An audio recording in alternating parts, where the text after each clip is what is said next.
শিক্ষার্থীবৃন্দ আসসালামু আলাইকুম। আশা করি আল্লাহর অশেষ মেহেরবানিতে ভালো আছো। আজকে আমরা সূচকের সূত্রাবলী সম্পর্কে আলোচনা করব। এই সূত্রসমূহ কিভাবে হচ্ছে আর কিভাবে তৈরি হয়ে আছে সকল কিছু সম্পর্কে আমি সংক্ষিপ্তভাবে আলোচনা করব। তোমরা মনোযোগ দিয়ে সেগুলো দেখবে এবং মনে রাখার চেষ্টা করবে। চলো আমরা আলোচনায় যাই। সূচকের সূত্র a to the power x into a to the power y সমান a to the power x plus y। দেখো যে বেস যদি একই হয় তাহলে পরে পাওয়ারের পরে যোগ করতে হয়। বেস যদি একই হয় তাহলে আমরা পাওয়ারের পরে যোগ করব। তারপরে গুণকরণের সময় যদি একই বেস পাওয়া যায়, গুণকরণের সময় যদি একই বেস পাওয়া যায়, পাওয়ারের পরে যোগ করিব সবার মনে রাখা চাই। পাওয়ারের পরে যোগ করিব সবার মনে রাখা চাই। তাহলে a বেস আর a বেস একই বেস, এবার পাওয়ারের পরে আমরা যোগ করব। তাহলে x plus y আমরা পেয়েছি। এটি প্র্যাকটিক্যালি যদি আমরা দেখতে যাই তাহলে মানে ধরো a cube into a to the power 5। তাহলে পরে এটি যদি আমরা দেখতে যাই তাহলে কত পাবো যে a to the power 3 plus 5 equal to a to the power 8। তাহলে আবার দেখি a into a into a plus into a into a into a into a into a। এখানে পেয়ে 5টা, এখানে 3টা। আমরা জানি যে একটি বেসকে যতবার গুণ করা হয়, একটি বেসকে যতবার গুণ করা হয় তার পাওয়ার তত হয়। তাহলে মানে 8 বার গুণ করেছি a to the power 8। তাহলে আমরা দেখলাম যে এটা সমান a to the power 3 plus 5। তাহলে আমরা দেখতে পেলাম যে যদি গুণের সময় বেস একই থাকে তাহলে পাওয়ারের পরে যোগ করতে হয়। যদি গুণের সময় বেস একই থাকে পাওয়ারের পরে যোগ করতে হয়। তাহলে আমরা দেখলাম যে গুণকরণের সময় যদি একই বেস পাওয়া যায় পাওয়ারের পরে যোগ করিব সবার মনে রাখা চাই। এবার ঠিক তার উল্টাটা আমরা ভাগের সময় দেখব যে a to the power x divided by a to the power y equal to a to the power x minus y। তাহলে পরে আমরা ভাগের সময় দেখছি পাওয়ার a আর বেস a আর a, বেস a আর a দুটো একই বেস। যদি একই বেস থাকে তাহলে পরে আমরা পাওয়ারের পরে বিয়োগ করব। ভাগের সময় বেস যদি একই থাকে তাহলে আমরা পাওয়ারের পরে বিয়োগ করব। তাহলে আমরা দেখলাম যে এখানে বেস a পাওয়ারের ভাগ আছে, ভাগের সময় বিয়োগ করলাম। প্র্যাকটিক্যালি দেখি আমরা যে a to the power 5 divided by a cube সমান হচ্ছে a 5টা a divided by a 3টা a। তাহলে আমরা কেটে দিতে পারি সমান a স্কয়ার সমান a to the power 5 minus 3। আমরা এখানেও দেখতে পাচ্ছি যে a to the power 5 minus 3। আমরা প্র্যাকটিক্যালি বুঝতে পারলাম যে আমাদের যদি বেস একই থাকে তাহলে পাওয়ারের পরে বিয়োগের মাধ্যমে আমরা এটা সমাধান করতে পারি। তাহলে পরে দেখলাম যে যদি ভাগের সময় যদি বেস একই পাই পাওয়ারের পরে বিয়োগ করব। এই কথাটি আমরা এবার বলতে পারি ভাগকরণের সময় একই বেস পাওয়া গেলে, ভাগকরণের সময় একই বেস পাওয়া গেলে পাওয়ারে পরে করব বিয়োগ, সূচকের নিয়ম তাই বলে। পাওয়ারে পরে করব বিয়োগ, সূচকের নিয়ম তাই বলে।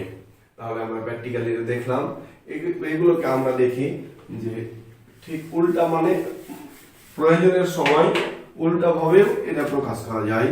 দেখা গেল যে a to the power x plus y আছে, তাহলে আমরা এটাকে করতে পারি কি a to the power x into a to the power y। আবার a to the power x minus y আছে, আমরা a to the power x divided by a to the power y করতে পারি। তাহলে পরে আমরা দেখলাম যে এখান থেকে আমরা এভাবেও যেতে পারি। এভাবে যদি আমাদের মানে ডবল পাওয়ারের কাছে যদি আমাদের সূচক থাকে তাহলে নাকি বেস থাকে, ডবল পাওয়ারের কাছে যে বেসটা থাকবে সেটাকে আমরা প্রয়োজনের সময় আমরা আলাদা করে দিতে পারবো এবং মধ্যখান যোগ চিহ্ন উঠিয়ে দিয়ে আমরা গুণ চিহ্ন ব্যবহার করবো, বিয়োগ চিহ্ন উঠিয়ে ভাগ চিহ্ন ব্যবহার করবো।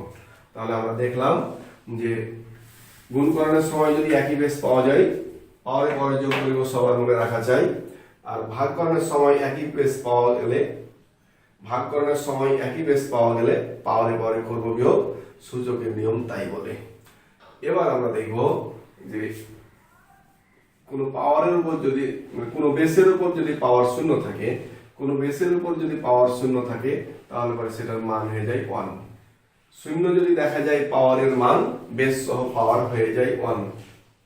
শূন্য যদি দেখা যায় পাওয়ারের মান, বেস সহ পাওয়ার হয়ে যায় 1। কিভাবে হয় আমরা জানি যে a to the power 5 by a to the power 5 equal to a to the power 5 minus 5 equal to a to the power 0।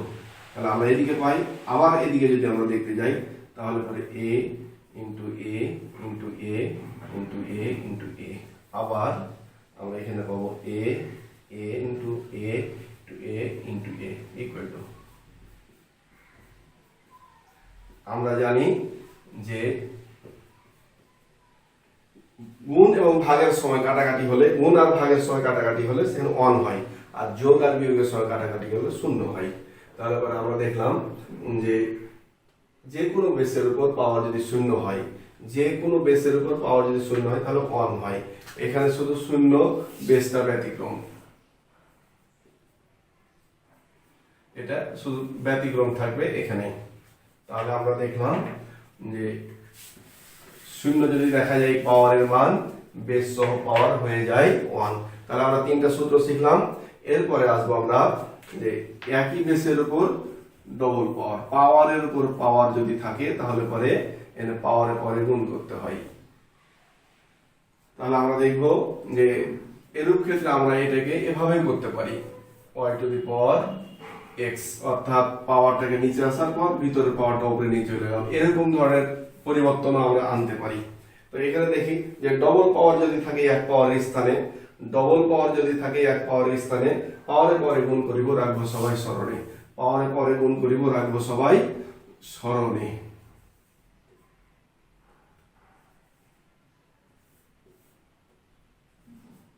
যদি এমনটি থাকে তাহলে পরে আমরা দেখব কিভাবে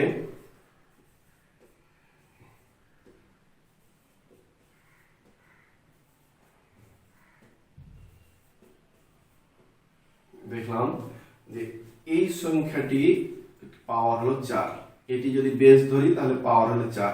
তার 4 মানে এতকে কতবার, এতকে 4 বার গুণ করবো আমরা, এতকে 4 বার গুণ করলাম। এখন নিয়ম অনুসারে আমরা যদি দেখি তাহলে পরে পাওয়ারের পরে গুণের সময় যোগ হবে। বেস একই রকম, বেস যদি একই থাকে তাহলে পাওয়ারের গুণের সময় পাওয়ারের পরে যোগ করব। তাহলে এত সমান 5 two the power 12, 5 two the পাওয়ার 12। তাহলে আমরা দেখব যে ডবল পাওয়ার যদি থাকে এক পাওয়ার স্থানে, পাওয়ারের পরে গুণ করিব, রাখবো সবাই স্মরণে। তাহলে 3 4 12। তাহলে আমরা দেখলাম যে ডবল পাওয়ার যদি থাকে এক পাওয়ারের স্থানে, পাওয়ারের পরে গুণ করিব, রাখবো সবাই স্মরণে। তাহলে পরে এটা দুই ভাবে ব্যাখ্যা করব, আমরা গুণ করতে পারি, এভাবে চেঞ্জও করতে পারি, y কে x এর জায়গায়, x কে y এর জায়গায় নিতে পারি আমরা। তাহলে পরে এই ক্ষেত্রেও বিষয়টা দেখলাম।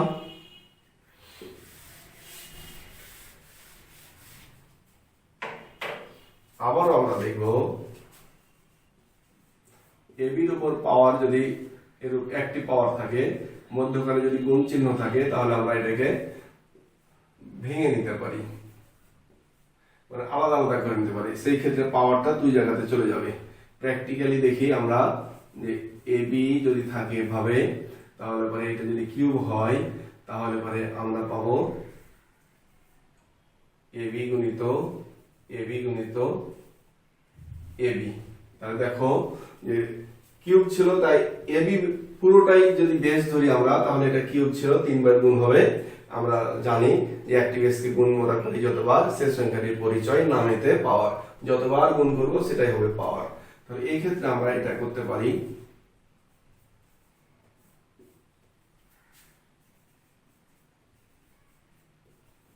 যদি তাই হয় তাহলে পরে এখানে আমরা বেস যদি একই হয় পাওয়ারের পরে যোগ করতে হয়, বেস একই হলে পাওয়ারের পরে যোগ করব, এখানে 3 আর এখানে বি কিউব। তাহলে পরে আমরা এটা করতে পারি যে এবি যদি আমরা হোল কিউব করি তাহলে পরে এই ক্ষেত্রে আমাদের এটা সমান হবে কত, যে এ কিউব ইন্টু বি কিউব, এ কিউব ইন্টু বি কিউব। আবার ঠিক বিপরীত ক্রমে আমরা এটাকে এ বি হোল কিউবও করতে পারি। এটাকে এভাবে করব, এটাকে এভাবে করব, তারপরে এ বি একসাথে নেব, আবার এ বি একসাথে নেব, আবার এ বি একসাথে নেব, এভাবে তিনটা করার পরে আবার আমরা হোল কিউব করে নেব। তাহলে দেখলাম যে যেমন এ বি এর উপরে পাওয়ার যদি একটি থাকে গুণের সময়, তাহলে আমরা পৃথক করতে পারি, আলাদা আলাদা করে নিতে পারি, আবার প্রয়োজনের ক্ষেত্রে আমরা সেটিকে একসাথেও করতে পারি। তো আমরা দেখলাম যে গুণের ডবল পাওয়ার, ডবল বেস যদি থাকে আর গুণ যদি থাকে, তাহলে মানে সেই ক্ষেত্রে পাওয়ারটি আমরা বিভাজন করে নেব, মানে পৃথক করে নেব এক কথাই। আবার দেখো যে a by b to the power y, তাহলে পরে এখানে হবে a to the power y b to the power y. এটাও আমরা করতে পারি। তাহলে সেই ক্ষেত্রে আমরা দেখব যে আমাদের প্র্যাকটিক্যালি দেখি যে এ বি টু দি পাওয়ার 4 দেখলাম, তাহলে পরে এ বাই বি গুণিত এ বাই বি গুণিত এ বাই বি গুণিত এ বাই বি। তাহলে পরে এটা যদি বেস ধরি তাহলে 4 বার গুণ করলে উপরে এ টু দি পাওয়ার 4 পাবো 1 1 1 1, আর নিচের ক্ষেত্রে পাবো বি টু দি পাওয়ার 4। তাহলে পরে আমরা দেখলাম যে ভাগের ক্ষেত্রেও আমরা পাওয়ারটাকে বিভাজন করতে পারি। আবার যদি প্রয়োজন হয় আমাদের, তাহলে এটাকে আবারও আমরা a by b to the power y করবো। এখানে বেস একরকম ছিল, বেস একরকম থাকার কারণে পাওয়ারগুলো বিয়োগ করেছিলাম, আর এখানে বেস আলাদা আলাদা পাওয়ার একটাই, তখন আমরা এখানে বিভাজন করছি। তাহলে পরে বিষয়টা আমরা বুঝতে পারলাম।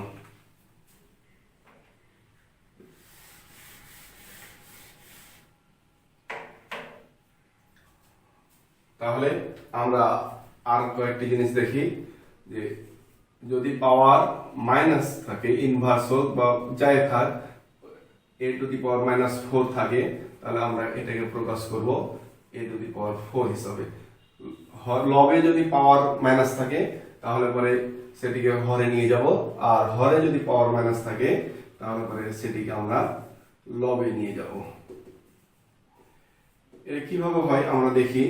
যদি আমরা এটা ব্যাখ্যা করতে যাই তাহলে পরে ব্যাখ্যাটা এভাবে আসবে যে আমাদের এখানে এ টু দি পাওয়ার -4 কথাটার মানেই হলো 0 - 4। তাহলে পরে এখানে আমরা ভাগের বিভাজনে আমরা জানি যে কোন বেসের উপর যদি ডবল পাওয়ার থাকে তাহলে পরে এটা ভাগ করতে পারি আমরা, এভাবে থাকলে এভাবে ভাগ করে নেব। তাহলে পরে 0 বাই এ টু দি পাওয়ার 4। তাহলে যে কোনো জিনিসের পাওয়ার যদি 0 হয় তাহলে 1 আর এ টু দি পাওয়ার 4। আমরা দেখলাম যে কিভাবে এটা 1 বাই এ টু দি পাওয়ার 4 হলো। আশা করি আমরা বুঝতে পারছি। আবার নিচে যদি থাকে তাহলে পরে সেটা কি করব আমরা দেখি। 1 বাই নিচে যদি থাকে এ টু দি পাওয়ার -3, তাহলে এই কথাটার মানে বুঝবো আমরা 0 - 3। এই ক্ষেত্রে 1 বাই যদি আমরা করি তাহলে a to the power 0 by a cube. এটা ভাঙতে গেলে আমরা এটি পাবো। তাহলে পরে আমরা জানি এখানে যৌগিক ভগ্নাংশ, যৌগিক ভগ্নাংশের ক্ষেত্রে আমরা কি করব, লব গুণিত হরের ভগ্নাংশটিকে উল্টিয়ে নিব, অর্থাৎ হরকে লব করব, লবকে হর করব। তাহলে পরে আমরা এ কিউব বাই 1 পাবো সমান এ কিউব। আবার একটি কথা মনে রাখতে হবে যে লবে যদি পাওয়ার মাইনাস থাকে উত্তরের সময়, কিংবা হরে যদি পাওয়ার মাইনাস থাকে, শুধু শুধু মাইনাস থাকে, তাহলে পরে আমরা উত্তর লেখার সময় এটা ওভাবে রাখতে পারবো না, আমাকে চেঞ্জ করে নিতে হবে। 1 বাই এ টু দি পাওয়ার -3 বা এ ইনভার্স কিউব যদি থাকে তাহলে আমরা এভাবে প্রকাশ করব। আর লবেও যদি থাকে যে এর ইনভার্স 3 বা 4, তাহলে পরে এটার সমান আমরা পাবো 1 by a cube, 1 by a cube. উত্তর লেখার সময় কিন্তু আমরা এভাবে রাখবো না, এভাবে রাখবো না। উত্তর লেখার সময় আমরা সেটা চেঞ্জ করে নেব। অবশ্যই বিষয়টা যেন খেয়াল থাকে। তাহলে পরে আমরা মোটামুটি দেখলাম যে সূত্রগুলো কিভাবে আমাদের পরিবর্তন হচ্ছে। আরেকটা বিষয় দেখি যে a to the power x আর এ টু দি পাওয়ার যদি ওয়াই থাকে, আর সেই ক্ষেত্রে ওয়াই যদি বড় হয় আর এক্স যদি ছোট হয়, তাহলে পরে আমাদের a to the power y minus x এটা করে নেওয়াই উচিত হবে।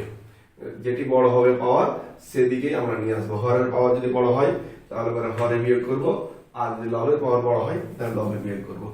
আশা করি এই যে সূচকের সূত্রগুলো তোমরা বুঝতে পারছো এবং বারবার প্র্যাকটিসের মাধ্যমে এগুলো মনে রাখবে। এগুলো যথাযথভাবে তোমরা যদি মনে রাখতে না পারো, ব্যবহার করতে না পারো, তাহলে সূচকের অঙ্ক কিন্তু ভুল হয়ে যাবে। আশা করি তোমরা বিষয়গুলো বুঝতে পারছো এবং মনে রাখবে ইনশাআল্লাহ। সবাই ভালো থাকো, সুস্থ থাকো। আল্লাহ হাফেজ। আসসালামু আলাইকুম।